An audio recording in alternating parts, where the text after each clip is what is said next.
Maheshwaram assembly నియోజకవర్గం Congress party incharge Kichenna Lakshma Reddy సమర్థవంతమైన నాయకత్వంలో నియోజకవర్గంలో అభివృద్ధి మరియు సంక్షేమ పనులు రూపొందుకున్నాయని మహేశ్వరం మండలం మాణిక్యమ్మ గూడెంకి చెందిన సీనియర్ కాంగ్రెస్ నేత మరియు మాజీ ఎంపీటీసీ సభ్యులు వడ్డేమాని దాస్ పేర్కొన్నారు. కేఎల్ఆర్ గారి నాయకత్వంలో ఇప్పుడే మహేశ్వరం నియోజకవర్గం దశ మారుతుందని, పెద్ద ఎత్తున అభివృద్ధి సంక్షేమ కార్యక్రమాలు అమలు జరుగుతున్న నేపథ్యంలో కాంగ్రెస్ గ్యారెంటీలు కూడా ప్రజల మధ్య పాజిటివ్ ప్రభంజనాన్ని సృష్టించాయని చెప్పారు.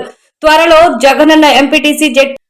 జరగనున్న ఎంపీటీసీ జెడ్పీటీసీ ఎన్నికల్లో కూడా మహేశ్వరం నియోజకవర్గంలో మరియు కందుకూరు మహేశ్వరం మండలాల్లో కాంగ్రెస్ పార్టీ కేఎల్ఆర్ నాయకత్వంలో ఘన విజయం సాధిస్తుందని దాస్ చెప్పారు. తాను కూడా ఎంపీటీసీగా పోటీ చేసే అవకాశాలు ఉన్నాయని, ఈ విషయాన్ని కేఎల్ఆర్ పరిశీలించాల్సి ఉందని అన్నారు. ఇప్పుడు మనం రంగారెడ్డి జిల్లా మహేశ్వరం మండలంలోని మాణిక్యమ్మగూడెం గ్రామంలో ఉన్నాము. ఇటీవల జరిగిన స్థానిక సంస్థల ఎన్నికల్లో మహేశ్వరం నియోజకవర్గంలోని కందుకూరు మరియు మహేశ్వరం మండలాల్లో కాంగ్రెస్ పార్టీ మెజార్టీ స్థానాలని దక్కించుకుంది. ముఖ్యంగా నియోజకవర్గ ఇన్ఛార్జి కేఎల్ఆర్ నాయకత్వంలో మంచి ప్రదర్శన కాంగ్రెస్ ఇచ్చిందని చెప్పొచ్చు. ఈ క్రమంలోనే మాజీ ఎంపీటీ సభ్యులు మాణిక్యమ్మగూడెం చెందిన కాంగ్రెస్ సీనియర్ నేత వడ్డేమాని దాస్ గారు మనతో ఉన్నారు. దాస్ గారు చెప్పండి, ఎట్లా ఉంది మన ఎలక్షన్స్లో? ఎలక్షన్స్ బాగానే నడిచినాయి సార్. మంచి కాంపిటీషన్ తోటి మన బీఆర్ఎస్ బీజేపీ వీళ్ళంతా హై కాంపిటీషన్ నాకు ఇచ్చారు. మా కోడల్ని సర్పంచ్గా కాంగ్రెస్ పార్టీ బలపరిచినందుకు సర్పంచ్గా పెట్టినాము. కేఎల్ఆర్ యొక్క దయతోటి మేమంతా మంచిగానే చేసినాము. ప్రచారం చేసినందుకు ఊరు ప్రజలంతా మీరు ఎంపీటీసీ ఉన్నప్పుడు ఈ స్కీములు ఇవి తీసుకొచ్చి మంచిగానే చేసారు కాబట్టి ఓట్లు వేస్తామని నాకు చెప్పారు. కానీ అక్కడ ఉన్న బీఆర్ఎస్ లీడర్లు వాళ్ళను ఒక్కొక్క ఓటుకు 40-50 వేలు పెట్టి వాళ్ళ వశం చేసుకున్నారు. అందుకే కొద్దిగా ఓటమి పాలైనట్లు అనిపించింది. 1-2 సార్లు మాకు కేఎల్ఆర్ కానీ వచ్చి ఉంటే ఇంకా మంచిగానే గెలిచేటువంటి అవకాశం ఉండే. అంటే ఇప్పుడు ఇన్ఛార్జి కేఎల్ఆర్ మీకు పోటీ చేసే అవకాశం ఇచ్చాడు, దానికి ఏం చెప్తారు మీరు? సార్కు కేఎల్ఆర్ గారికి నా యొక్క హృదయపూర్వక నమస్కారాలు చెప్తున్నా. ఎంపీటీసీ స్థానం నాకు కల్పించినట్లయితే మేము గతంలో ఓడిపోవచ్చు సర్పంచ్గా, కానీ ఎంపీటీసీగా గెలిచే అవకాశం ఉన్నది. కాబట్టి వారు వచ్చి 1-2 సార్లు ప్రదర్శన చేసినట్లయితే మేము తప్పకుండా కాంగ్రెస్ పార్టీ బలం పుంజుకుంటుంది. అంతే రేవంత్ రెడ్డి గారి యొక్క స్కీమ్స్ ఏవైతే ఉన్నాయో డెవలప్మెంట్ స్కీమ్స్, రేషన్ కార్డులు, మళ్ళా ఈ సన్నబియ్యం రేషన్ కార్డులు కానీ ఇవన్నీ ఇందిరమ్మ ఇండ్లు ఇటువంటివి అన్ని స్కీమ్లు మంచిగా డెవలప్మెంట్ చేశారు. ఫ్రీ బస్సు ఇవన్నీ చేశారు. కాబట్టి అన్ని ప్రజలకు మేము తెలియజెప్పడం వల్ల వాళ్ళు కూడా తెలుసుకుంటున్నారు. కానీ మా ఊళ్ళో ఏంటంటే ఇంతకుముందు ఎవరు లీడర్ లేరు కాంగ్రెస్ వాళ్ళు, అందుకోరము కొద్దిగా పార్టీ వెనుకబడి ఉన్నట్టు ఉన్నది. కానీ ఇంకా ముందు అయితే మేము కేఎల్ఆర్ గారి యొక్క నాయకత్వంలోని మేము మంచిగా బలపరిచి కాంగ్రెస్ విజయవంతంగా గెలుస్తుందని నమ్మకం ఉంది సార్ నాకు. అంటే ఇంతకుముందు మీరు ఎంపీటీసీ చేశారు, అప్పుడు మీరు ఏం డెవలప్ చేశారు? ఇంతకుముందు ఎంపీటీసీ చేసినప్పుడు దేవేందర్ గౌడ్ యొక్క ఆశీర్వాదాలు వాళ్ళ యొక్క బలంతో మేము వాటర్ ట్యాంక్ ఒకటి ప్లానింగ్ చేయించి వాటర్ ట్యాంక్ శాంక్షన్ చేయించిన, అదే community hall SC community hall కట్టించాం. ఇంకోటి అదే మన మండల్ ఎంపీటీసీ ఫండ్ వస్తే స్కూల్ బిల్డింగ్ ఒకటి కట్టించిన. ఇట్లా మా ఎస్సీ అంతా కమ్యూనిటీ వాళ్ళు కూర్చోవాలి చేయాలని ఒక చబుత్రా కట్టించి ఇవన్నీ డెవలప్మెంట్ స్కీమ్స్ అన్నీ చేయించిన. ప్రజలకు కూడా తెలుసు, అన్నీ తెలిసినాయి. కానీ నేను కొద్దిగా లేట్గా ఉండటంతో మా తమ్ముడు ఉంటుండే ఇంతకుముందు, ఆయన సర్పంచ్ నేను చేస్తాను అన్నందుకు కొద్దిగా లేట్గా అయిపోయి మేము ఆఖరి నిమిషంలో మేము సర్పంచ్గా ఉన్నాం. కాబట్టి కొద్దిగా వెనక పడ్డట్టు ఉన్నాము. అది అంటే ఇప్పుడు ఈసారి కేఎల్ఆర్ గారు టికెట్ ఇస్తే గెలిచే పరిస్థితి ఉందా? కంపల్సరీ కేఎల్ఆర్ గారు మాపై దృష్టి పెట్టి టికెట్ కేటాయించినట్లయితే కంపల్సరీ మేము గెలుస్తూ ఉన్నాము. కాంగ్రెస్ పార్టీ అభివృద్ధి చెందుతుంది. కాంగ్రెస్ పార్టీ బలంతో ఈరోజు నీళ్లు నిధులు ఇవన్నీ కూడా కాంగ్రెస్ పార్టీ బలంతో ఉంటున్నాయి. కాబట్టి రేవంత్ రెడ్డి గారికి కానీ ఇక్కడ దేవభాస్కర్ రెడ్డి మరి కేఎల్ఆర్ వీళ్ళందరి ఆశీస్సులు మాపై ఉంటే తప్పనిసరిగా మేము గెలుస్తామని అనుకుంటున్నాం సార్. అంటే ఇప్పుడు కేఎల్ఆర్ నాయకత్వంలో పార్టీ ఎట్లా ఉంది మీ మండలంలో? కేఎల్ఆర్ నాయకత్వం చాలా మంచిగా ఉంది, బలంగా.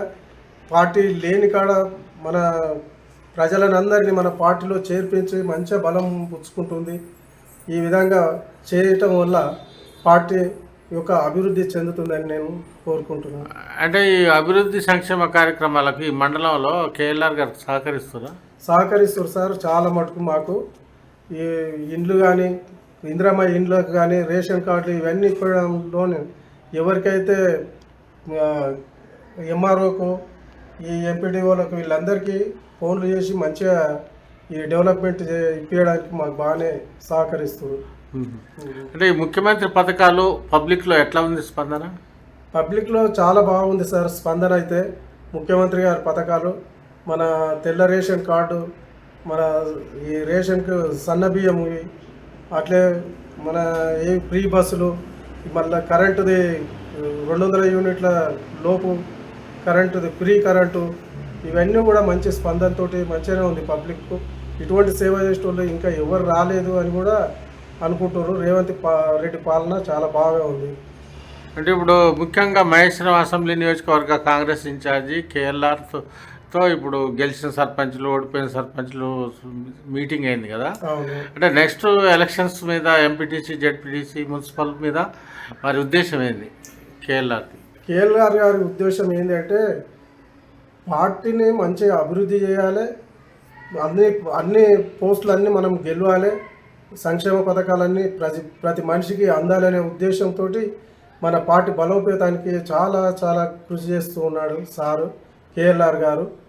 అదేవిధంగా ముఖ్యమంత్రి గారు ఇచ్చినటువంటి సలహాలతోటి కేఎల్ఆర్, దీపభాస్కర్ రెడ్డి, చెల్ల నరసింహారెడ్డి గారు వీరందరి యొక్క ఆశీర్వాదాలు మా మండలం పైన ఉండి ప్రతి ఒక్కరు పనిచేయటానికి సరి అయిన సమయంలో మాకు స్పందన ఇస్తున్నారు. కాబట్టి మేము కూడా వారి యొక్క అనుకూలంగా ఏ స్కీములు ఏ ఉన్నా కూడా మేము సార్ దృష్టికి తీసుకుపోయి మంచిగా చేయించుకుంటామని అనుకుంటున్నాం. అంటే ముఖ్యంగా కేఎల్ఆర్ గారి సహకారంతో మీరు మాణిక్యమ్మగూడలో ఏమన్నా చేయాలనుకుంటారా? మా ఊళ్ళో సార్ ఇప్పుడు అవన్నీ సమస్యలు ఉన్నాయి బాగానే, కానీ ఆ సమస్యలన్నీ సార్ దృష్టికి తీసుకొని పోయి ఆ సమస్యల పరిష్కారం సార్ తోటి చేయించుకోవాలని మా ఆశ ఉన్నది. కాబట్టి అవన్నీ చేయిస్తాం. ఇప్పుడు ఎన్నికల్లో పోటీ చేసిన క్రమంలో మీరు ఆ ఊరి ప్రజలకు ఏం చెప్పాలనుకుంటారు? ఊరి ప్రజలకు నేను గత కొన్నాళ్ళుగా నేను ఎంపీటీసీ చేసిన ఉంటుంది ఇంతకుముందు మా మిస్సెస్. అప్పుడు మంచిగా అభివృద్ధి పనులు చేసినాము. నేను గవర్నమెంట్ ఎంప్లాయీగా ఉన్నా. అప్పుడు ఇక నేను ఏ పార్టీలో పాల్గొనలేదు కాబట్టి నా రిటైర్మెంట్ కూడా అయిపోయింది. ఇప్పుడు కాంగ్రెస్ పార్టీ వాళ్ళొక స్కీమ్స్ చేసేటువంటి పనులను బట్టి నేను ఆకర్షితమై కాంగ్రెస్ పార్టీలో నేను ఉంటున్నా. కాబట్టి కాంగ్రెస్ పార్టీ నాకు టికెట్ ఇచ్చి గెలిపించినట్లయితే కంపల్సరీ మా ఊరికి కానీ మా ఇక్కడ ఏరియాకు ఏది అవసరం ఉంటే అటువంటి పనులు చేయించి మంచిగా చేపిస్తానని కోరుకుంటాను. అంటే ఇప్పుడు పింఛన్లు ఇట్లా సక్రమంగా అందుతున్నాయా? పెన్షన్స్ చాలా మంది కూడా వస్తలేవు సార్. ఇంకా ఊర్లో దాదాపు ఒక 30-40% వాళ్ళు ఇంకా ఎలిజిబుల్ ఉన్న వాళ్ళకి వస్తలేవు. కాళ్ళు పోయిన వాళ్ళకి లేవు, గుడ్డోళ్ళకి లేవు, మంచి వాళ్ళకి వస్తున్నాయి. మరి అవి ఏం పెన్షన్స్ రాసిరో ఏం రాసిరో మాకు తెలియదు. కానీ ఇటువంటి కాళ్ళు పోయిన వాళ్ళకు, కుంటోళ్ళకు వీళ్ళకి ఇవ్వకుండా మంచి ఉన్నోనికి 10 ఎకరాలు ఉన్నోనికి కూడా పెన్షన్ ఇచ్చారు. మరి వానికి ఏ దృష్టిలో పెట్టుకొని ఇచ్చారో ఏది పోయిన ప్రభుత్వం వాళ్ళు, పోయిన సర్పంచ్లు వీళ్ళన్నీ చేయించినవి అటువంటివి. ఇప్పుడు మేము మా దృష్టికి వచ్చినటువంటి కుంటి వాళ్ళు ఎలిజిబుల్గా ఎవరైతే ఉంటారో వాళ్ళందరికీ చేపిస్తామని మనవి చేస్తున్నాం. అంటే ముఖ్యంగా ఈ రేషన్ కార్డులు ఇవన్నీ గత ప్రభుత్వంలో తప్పులు జరిగినాయి అంటారు కదా, వీటిని ఈసారి ఏమన్నా మీరు సరి చేసి మంచిగా ఇప్పిస్తారా? గత ప్రభుత్వము 14 సంవత్సరాల నుంచి కూడా ఎవరికి ఒక రేషన్ కార్డు కూడా ఇవ్వలేదు. ఇంతకుముందు ఒక పిల్లకి ఇవ్వలేదు రేషన్ కార్డు. ఇప్పుడు మన కాంగ్రెస్ ప్రభుత్వం వచ్చిన తర్వాత మా ఊళ్ళో దాదాపు 50 రేషన్ కార్డులు వచ్చినాయి. 50 రేషన్ కార్డులు ఒక ఊరికే చిన్న విలేజ్ మా అంటే ఒక 900 ఓట్ల కాడనే 50 వచ్చినాయి. అటువంటి స్కీమ్స్ తీసుకొచ్చి ఆ పిల్లల పేర్లు కూడా లేకుండా చేసారు. ఇప్పుడు పిల్లల పేరు పుట్టిన పిల్ల కాడికి వెళ్ళి పేర్లు వచ్చేటట్టు మన కేఎల్ఆర్ గారు చెప్పారు. అట్లా పేర్లు కూడా రాపిచ్చి మంచిగా తీసుకొని రండి అని చెప్పిండు మాకు చేయిస్తామని. అంటే మీకు ఏ సమస్యలు ఉన్నా కేఎల్ఆర్ గారి దృష్టి తీసుకెళ్ళి పరిష్కరిస్తారా? అవును, కేఎల్ఆర్ దృష్టికి కంపల్సరీ తీసుకుపోయి పరిష్కారం కొరకు కృషి చేసి వాళ్ళకి ఇప్పిస్తామని మేము హామీ ఇస్తున్నాం. ఇప్పుడు మొన్న గ్రామ పంచాయతీ ఎలక్షన్ అయిపోయినాయి. మీ ఇన్ఛార్జ్ కేఎల్ఆర్ గారు ఏం చెప్తారు మీకు ధైర్యం? ఇప్పుడు మీరేం బాధపడకుర్రి, ఓడిపోయిన వాళ్ళు చాలామందే ఉంటారు. గెలిపోవటం అనేది సహజం. ఇది గెలిచిన వాళ్ళు మనం ఓడినా కూడా గెలిచిన వాళ్ళు సరిగా అటువంటి పనులే చేయాలి, పబ్లిక్లో మంచిగా ఉండాలి అనే ఉద్దేశం చెప్పిండు. అదే మాటలు మేము మా యొక్క నిజ జీవితంలో అనుసరించి వాటిని తీర్చుకొని మా ప్రజల సమస్యలను తీర్చడానికి మేము ప్రయత్నం చేస్తామని అనుకుంటున్నాం. ఓకే, ధన్యవాదాలు వడ్డేమన్ దాసు గారు. రాష్ట్ర కాంగ్రెస్ కమిటీ సభ్యుడు, గత ఎన్నికల్లో ఎమ్మెల్యే టికెట్ను ఆశించిన దీపభాస్కర్ రెడ్డి గారి కోఆపరేషన్ మీకు సర్పంచ్ ఎలక్షన్లో ఎట్లా అనిపించింది? చాలా బాగుంది సార్. సర్పంచ్ ఎలక్షన్లకు ప్రచారానికి వచ్చిండు సారు దీపభాస్కర్ రెడ్డి గారు. వారి యొక్క ప్రచారంతో మా ఊళ్ళో కొంతవరకన్నా మారినట్టు అయినరు. అదే ఇంకా ఒక ముందు వారం 10 రోజులు ముందు వచ్చి ఉంటాయి కానీ ఇంకా ఉదయం మంచిగా మారుతుండ్రి ప్రజలంతా. వారికి ఉన్న అనుభవంతో మంచి డెవలప్మెంట్ మాదిరిగా మంచిగానే చేశారు. అంటే ఎలక్షన్ టైంలో మీరు పిలిస్తే వచ్చిండు ఆయన ఎట్లా? మేము పార్టీ పరంగా వచ్చిండ? పార్టీ పరంగా మా తండా ఉంటుంది సార్, ఆ తండకు పోతుంటారు. తండకు పోతుంటే నేను ఆపి అక్కడ పిలిచినందుకు మీటింగ్ కొద్దిగా ప్రజలు బాగా లేకుండ్రి, ఉన్న ప్రజలతోటైనా మంచిగానే చెప్పేసి కాంగ్రెస్ డెవలప్మెంట్ అన్నీ చెప్పి బాగానే చేసిండు సార్. అంటే ఆయన అంటే నమ్మకం అనిపించింది? నమ్మకం అనిపించింది సార్. అంటే ప్రజలలో మంచి గుర్తింపు అనేది వచ్చింది. అంటే అలాంటి వారికి రంగారెడ్డి జిల్లా కాంగ్రెస్ అధ్యక్ష పదవి ఇవ్వచ్చు సార్. సార్కు ఏ విధంగానైనా రంగారెడ్డి జిల్లా కాంగ్రెస్ పదవి ఇవ్వచ్చు.